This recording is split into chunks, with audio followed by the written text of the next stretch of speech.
Hey everyone, how's it going? Happy Wednesday.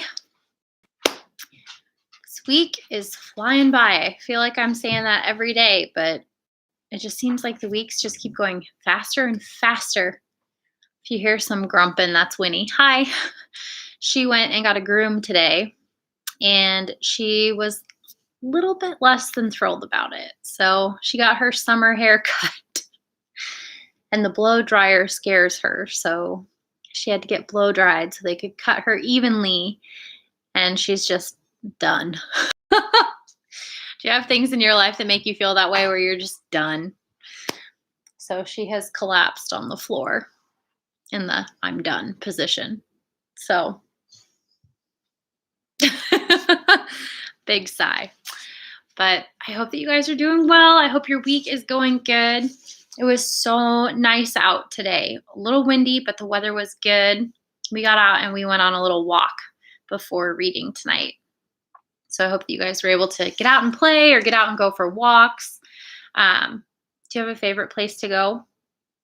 We don't so much walk in the neighborhood. We like to go to the lake and walk around a little bit and meet different people. Well, we're not really meeting people right now, but you know what I mean. It's good for socializing the dog, and it's good for getting out of the house.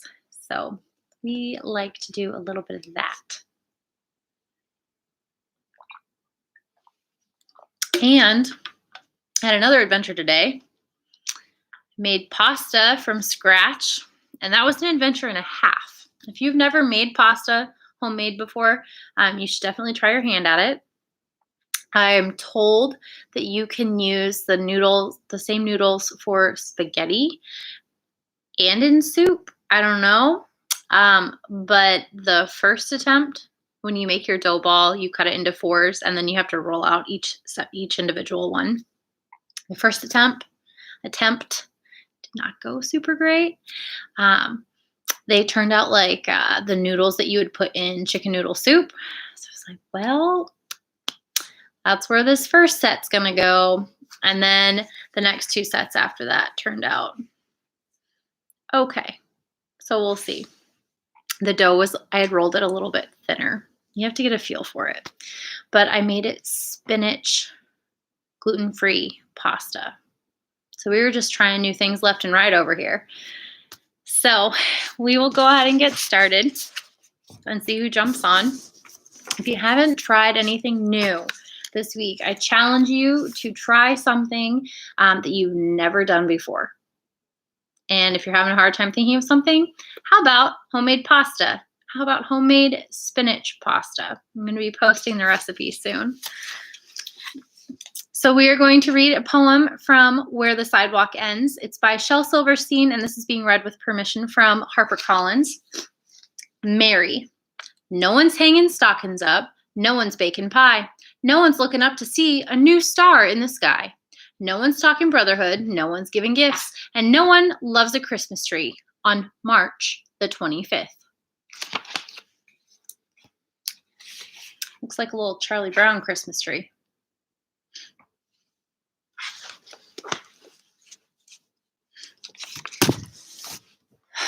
So we are back in The Boy in the Striped Pajamas by John Boyne. And this is being read with permission from Random House Publishing. And if you remember when we were reading last night, Bruno was trying to make his own fun. He had just learned the story from Maria, the family maid, whom he considers like family. And remember, this is strange because she is hired help, and it wouldn't be good for anyone else, particularly mother and father, to hear him say that. And he hears how Maria came to be with their family. And it opens Bruno's eyes to a different side of his father, one that he really respects and admires. And then he's decided to make his own fun at this new terrible place that they're living in. And he sees his sister Gretel with one of the soldiers that he saw the first day they moved in. And he decides to ask him for a tire.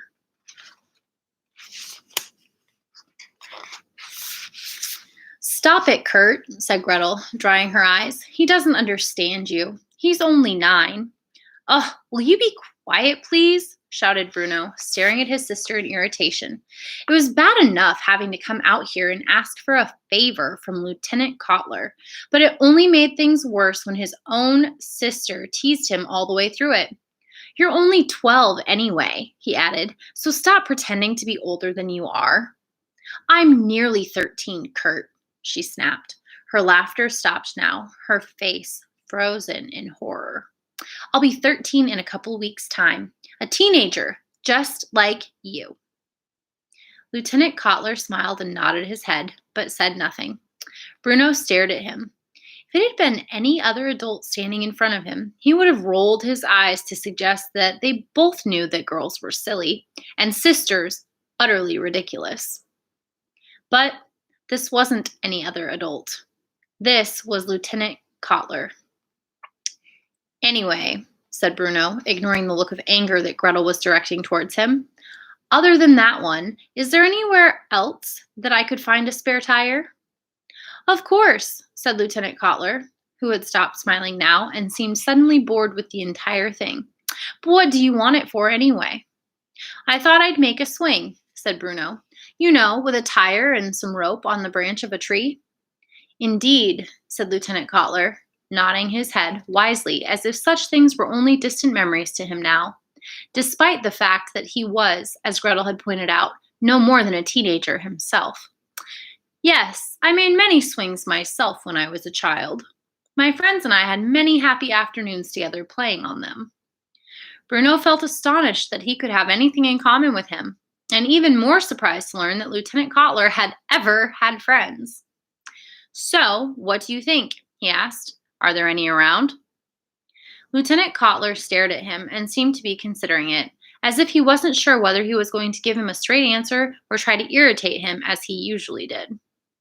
Then he caught sight of Pavel, the old man who came every afternoon to help peel the vegetables in the kitchen before dinner before putting his white jacket on and serving at the table, heading towards the house, and this seemed to make his mind up. Hey, you, he shouted, then adding a word that Bruno did not understand. Come over here, you. He said the word again, and something about the harsh sound of it made Bruno look away and feel ashamed to be part of this all. Pavel came towards them, and Kotler spoke to him insolently, despite the fact that he was young enough to be his grandson. Take this little man to the storage shed at the back of the main house.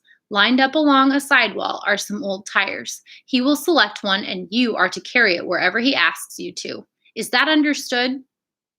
Pavel held his cap before him in his hands and nodded, which made his head bow even lower than it already was. Yes, sir, he said in a quiet voice, so quiet that he may not even have said it at all. And afterwards, when you return to the kitchen, make sure you wash your hands before touching any of the food, you filthy... Lieutenant Kotler repeated the word he had used twice already, and he spat a little as he spoke. Bruno glanced across at Gretel, who had been staring adoringly at the sunlight bouncing off Lieutenant Kotler's hair, but now, like her brother, looked a little uncomfortable.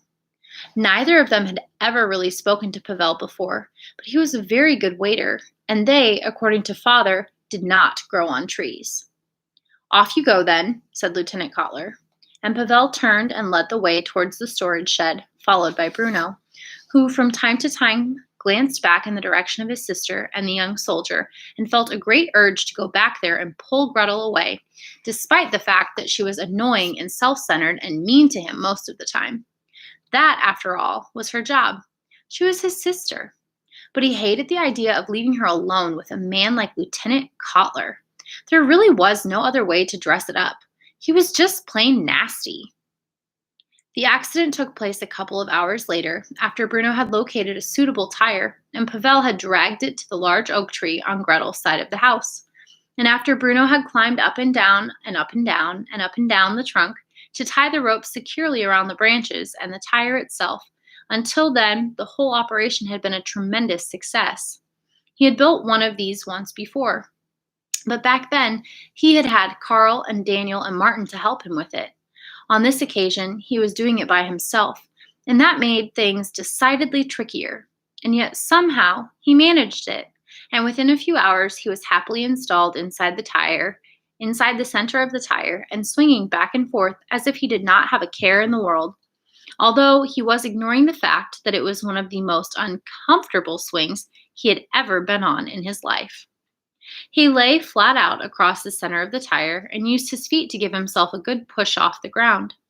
Every time the tire swung backwards, it rose in the air and narrowly avoided hitting the trunk of the tree itself, but it still came close enough for Bruno to use his feet to kick himself even faster and higher on the next swing.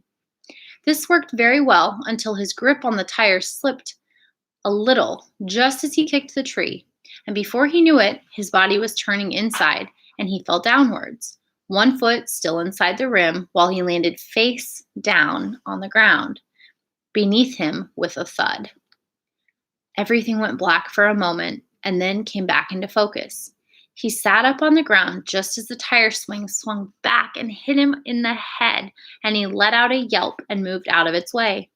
When he stood up, he could feel that his arm and leg were both very sore as he had fallen heavily on them, but they weren't so sore that they might be broken. He inspected his hand, and it was covered in scratches, and when he looked at his elbow, he could see a nasty cut. His leg felt worse, though, and when he looked down at his knee, just below where his shorts ended, there was a wide gash which seemed to have been waiting for him to look at it, because once all the attention was focused on it, it started to bleed rather badly. "Oh dear," said Bruno out loud, staring at it and wondering what he should do next. He didn't have to wonder for long, though, because the swing that he had built was on the same side of the house as the kitchen, and Pavel, the waiter who had helped him find the tire, had been peeling potatoes while standing at the window and had seen the accident take place. When Bruno looked up again, he saw Pavel coming quickly towards him, and only when he arrived did he feel confident enough to let the woozy feeling that was surrounding him take over completely. He felt a little bad, but didn't land on the ground this time as Pavel scooped him up. "I don't know what happened," he said. "It didn't seem dangerous at all." "You were going too high," said Pavel in a quiet voice that immediately made Bruno feel safe. "I could see it. I thought that at any moment you were going to suffer a mischief." "And I did," said Bruno. "You certainly did. Hey, you gotta wait. Come here." Pavel carried him across the lawn and back towards the house, taking him into the kitchen and settling him on one of the wooden chairs. "Where's Mother?" asked Bruno, looking around for the first person he usually searched for when he had had an accident. "Your mother hasn't returned yet, I'm afraid," said Pavel, who was kneeling on the floor in front of him and examining the knee. "I am the only one here."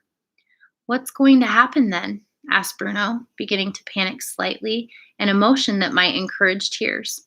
"I might bleed to death." Pavel gave a gentle laugh and shook his head.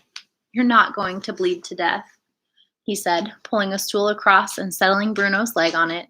"Don't move for a moment. There's a first aid box over here." Bruno watched as he moved around the kitchen, pulling the green first aid box from a cupboard and filling a small bowl with water, testing it first with his finger to make sure that it wasn't too cold. "Will I need to go to hospital?" asked Bruno. No, said Pavel when he returned to his kneeling position, dipping a dry cloth into the bowl and touching it gently to Bruno's knee, which made him wince in pain, despite the fact that it wasn't really all that painful. "It's only a small cut. It won't even need stitches." Bruno frowned and bit his lip nervously as Pavel cleaned the wound of blood and then held another cloth to it quite tightly for a few minutes. When he pulled it away again gently, the bleeding had stopped, and he took a small bottle of green liquid from the first aid box and dabbed it over the wound, which stung quite sharply and made Bruno say, "Ow!" a few times in rapid succession. "It's not that bad," said Pavel, but in a gentle and kindly voice. "Don't make it worse by thinking it's more painful than it actually is." Somehow, this made sense to Bruno, and he resisted the urge to say "ow" anymore. And when Pavel had finished applying the green liquid, he took a bandage from the first aid box and taped it to the cut. "There," he said. "All better, eh?"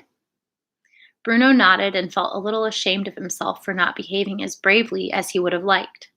Thank you, he said. You're welcome, said Pavel. Now you need to stay sitting there for a few minutes before you walk around on it again, okay?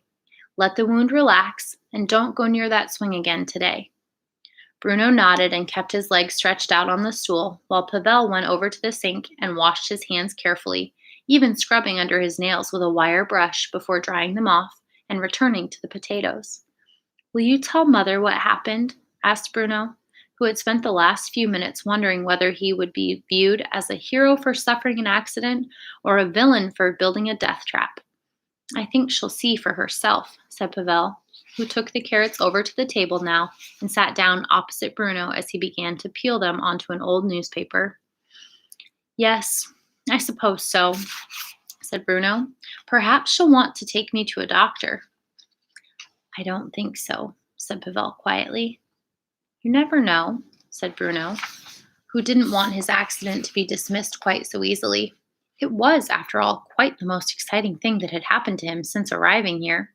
It could be worse than it seems. It's not, said Pavel, who barely seemed to be listening to what Bruno was saying. The carrots were taking up so much of his attention.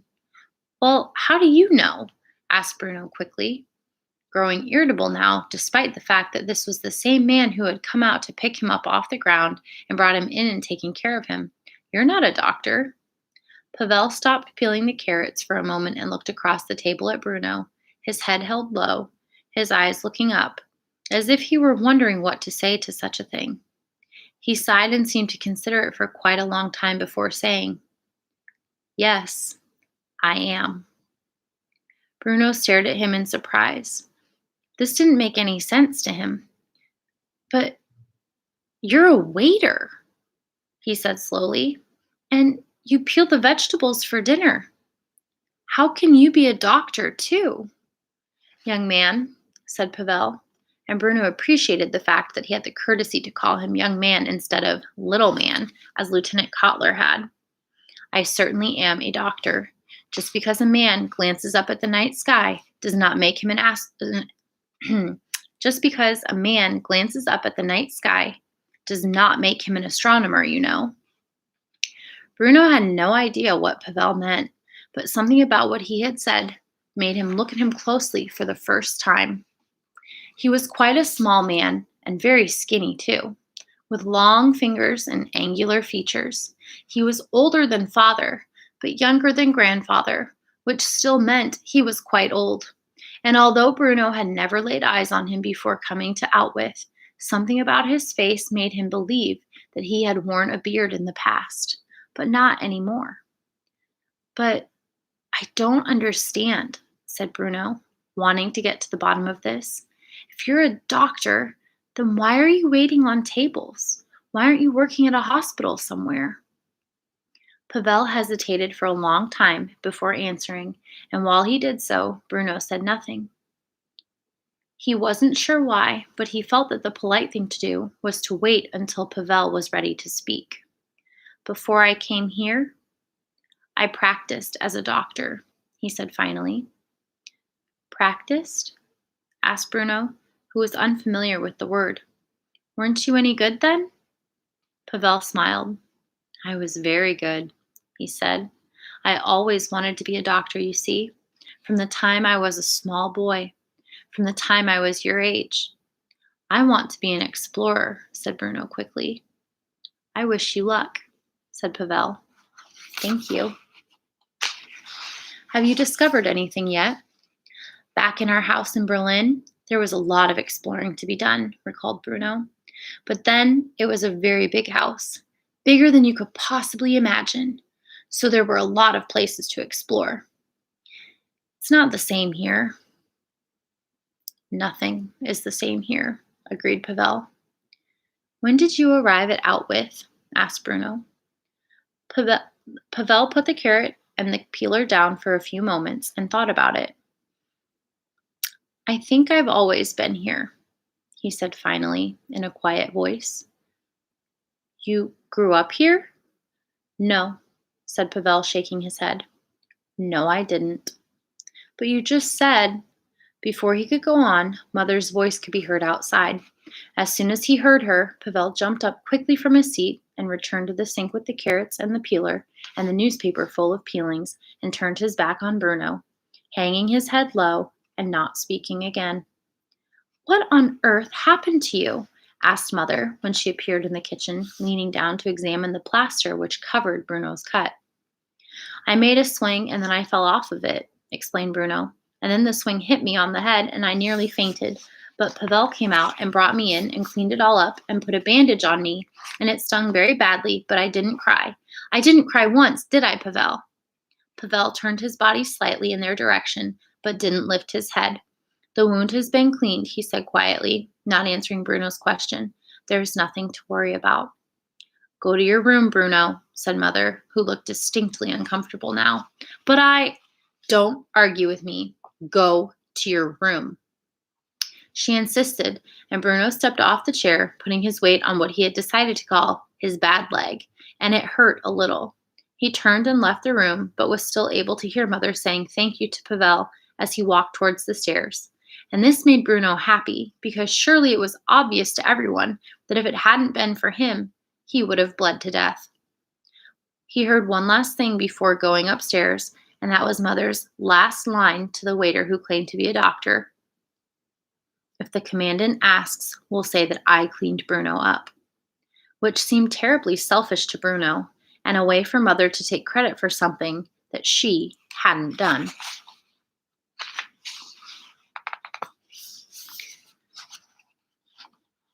The two people Bruno missed most of all from home were grandfather and grandmother. They lived together in a small flat near the fruit and vegetable stalls, and around the time that Bruno moved to Outwith, grandfather was almost 73 years old, which, as far as Bruno was concerned, made him just about the oldest man in the world. One afternoon, Bruno had calculated that if he lived his entire life over and over again 8 times, he would still be a year younger than grandfather. Grandfather had spent his entire life running a restaurant in the center of town, and one of his employees was the father of Bruno's friend Martin, who worked there as a chef. Although grandfather no longer cooked or waited on tables in the restaurant himself, he spent most of his days there, sitting at the bar in the afternoon, talking to the customers, eating his meals there in the evening, and staying until closing time, laughing with his friends. Grandmother never seemed old in comparison to the other boys' grandmothers. In fact, when Bruno learned just how old she was, 62, he was amazed. She had met grandfather as a young woman after one of her concerts, and somehow he had persuaded her to marry him, despite all his flaws. She had long red hair, surprisingly similar to her daughter-in-law's, and green eyes, and she claimed that was because somewhere in her family there was Irish blood. Bruno always knew when a family party was getting into full swing, because grandmother would hover by the piano until someone sat down at it and asked her to sing. "What's that?" she always cried, holding a hand to her chest as if the very idea took her breath away. "Is it a song you're wanting? Why, I couldn't possibly. I'm afraid, young man, my singing days are far behind me." "Sing! Sing!" everyone at the party would cry. And after a suitable pause, sometimes as long as 10 or 12 seconds, she would finally give in and turn to the young man at the piano and say in a quick and humorous voice, "La Vie en Rose, E-flat minor," and try to keep up with the changes. Parties at Bruno's house were always dominated by grandmother's singing, which for some reason always seemed to coincide with the moment when Mother moved from the main party area to the kitchen, followed by some of her own friends. Father always stayed to listen, and Bruno did too, because there was nothing he liked more than hearing grandmother break into her full voice and soak up the applause of the guests at the end. Plus, La Vie en Rose gave him chills and made the tiny hairs on the back of his neck stand on end. Grandmother liked to think that Bruno or Gretel would follow her onto the stage, and every Christmas and at every birthday party, she would devise a small play for the three of them to perform for Mother, Father, and Grandfather. She wrote the plays herself, and to Bruno's way of thinking, always gave herself the best lines. Though he didn't mind that too much. There was usually a song in there somewhere, too. Is it a song you're wanting? She'd ask first, and an opportunity for Bruno to do a magic trick and for Gretel to dance. The play always ended with Bruno reciting a long poem by one of the great poets, words which he found very hard to understand, but which somehow started to sound more and more beautiful the more that he read them. But that wasn't the best part of these little productions. The best part was the fact that grandmother made costumes for Bruno and Gretel. No matter what the role was, no matter how few lines he might have in comparison to his sister or grandmother, Bruno always got to dress up as a prince or an Arab sheik or even on one occasion a Roman gladiator. There were crowns, and when there weren't crowns, there were spears, and when there weren't spears, there were whips or turbans. No one ever knew what grandmother would come up with next, but a week before Christmas, Bruno and Gretel would be summoned to her home on a daily basis for rehearsals. Of course, the last play they performed had ended in disaster, and Bruno still remembered it with sadness, although he wasn't quite sure what had happened to cause the argument. A week or so before, there had been great excitement in the house, and it had something to do with the fact that father was now to be addressed as commandant by Maria, cook, and Lars the butler, as well as by all the soldiers who came in and out of there and used the place as far as Bruno could see, as if it were their own and not his. There had been nothing but excitement for weeks. First, the Fury and the beautiful blonde woman had come to dinner, which had brought the whole house to a standstill. And then it was this new business of calling father,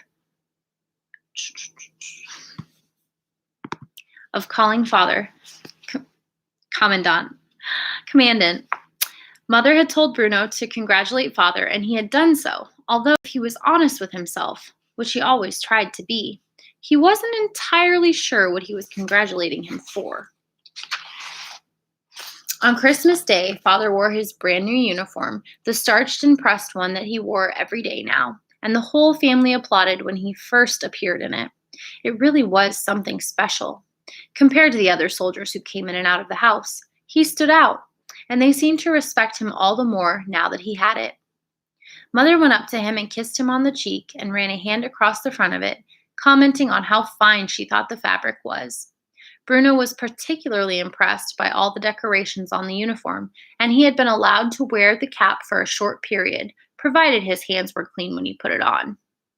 Grandfather was very proud of his son when he saw him in his new uniform, but grandmother was the only one who seemed unimpressed. After dinner had been served, and after she and Gretel and Bruno had performed their latest production, she sat down sadly in one of the armchairs and looked at father, shaking her head as if he were a huge disappointment to her. "I wonder, is this where I went wrong with you, Rolf?" she said. "I wonder if all the performances I made you give as a boy led you to this, dressing you up like a puppet on a string." "Now, mother," said father in a tolerant voice, "you know this isn't the time. Standing there in your uniform," she continued, "as if it makes you something special, not even caring what it means really, what it stands for." "Natalie, we discussed this in advance," said grandfather, although everyone knew that when grandmother had something to say, she always found a way to say it, no matter how unpopular it might prove to be. "You discussed it, Matthias," said grandmother. "I was merely the blank wall to whom you addressed your words, as usual." "This is a party, mother," said father with a sigh, "and it is Christmas. Let's not spoil things." "I remember when the Great War began," said grandfather proudly, staring into the fire and shaking his head. "I remember you coming home to tell us how you had joined up, and I was sure that you would come to harm." "He did come to harm, Matthias," insisted grandmother. "Take a look at him for your evidence." "And now look at you," continued grandfather, ignoring her. "It makes me so proud to see you elevated to such a responsible position, helping your country reclaim her pride after all the great wrongs that were done to her, the punishments above and beyond." "Oh, will you listen to yourself?" cried grandmother. "Which one of you is more foolish, I wonder?" "But Natalie," said mother, trying to calm the situation down a little, "don't you think Rolf looks very handsome in his new uniform?" "Handsome?" said grandmother, leaning forward and staring at her daughter-in-law as if she had lost her reason. Handsome, did you say? You foolish girl. Is that what you consider to be of importance in the world? Looking handsome? Do I look handsome in my ringmaster's costume? Asked Bruno, for that was what he had been wearing for the party that night. The red and black outfit of a circus ringmaster, and he had been very proud of himself in it. The moment he spoke, he regretted it, however, for all the adults looked in his and Gretel's direction as if they had forgotten that they were there at all. Children, upstairs, said Mother quickly. Go to your rooms. But we don't want to, protested Gretel. Can't we play down here? No, children, she insisted. Go upstairs and close the door behind you. That's all you soldiers are interested in anyway, Grandmother said, ignoring the children altogether. Looking handsome in your fine uniforms, dressing up and doing the terrible, terrible things you do, it makes me ashamed. But I blame myself, Rolf, not you. And on that, we're going to stop.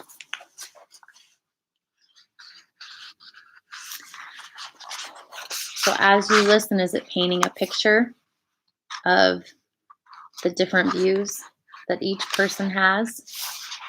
How children don't understand how a doctor could be a waiter, and how an older gentleman could be so blatantly disrespected by a younger man. If you joined just to hear the story, you can go ahead and sign off now, and we will be back tomorrow at 8 p.m. to continue reading. I'm going to close this in prayer, and then I will see you all tomorrow. Father God, thank you so much for this day. Thank you for the time that we got to spend with our loved ones. Thank you so much for the wonderful weather and the opportunity to just be outside and enjoy your creation. Thank you for new opportunities to grow and be challenged. Thank you so much for this day and the time that we got to share together this evening. Please be with everyone as we go our separate ways and bring us all safely back together tomorrow. In Jesus' name, amen. Have a great rest of your night, and I will see you all tomorrow.